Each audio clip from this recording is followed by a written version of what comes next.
25 years in LegalShield, and years ago I tried Amway and those things, but I never succeeded in any of those.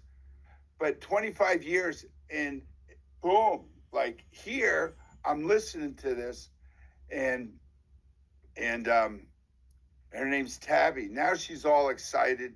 She's coming. I had a long talk with her on the ride back to Florida, and so that's the biggest thing I got is we need to, when we talk to people, we got to let them know the contrast between us and them.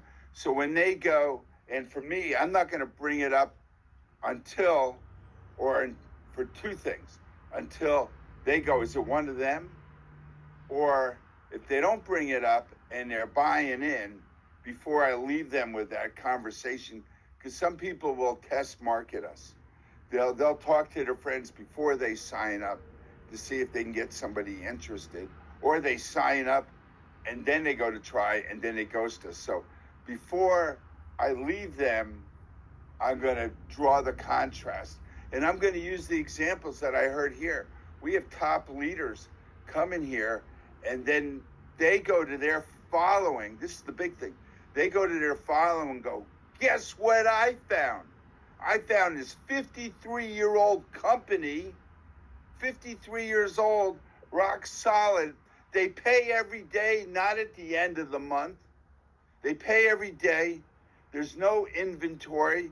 There's nothing to buy. There's no new flavor of the month. And you can make a lot of money, and the advanced commissions, and you get to move up without having to qualify. And, we have bonus incentives to do minimum amount, and Performance Club is so minimum, because I usually do somewhere between 600 and 1,200 Performance Club points a month. So 150 is like nothing. That's very minimal.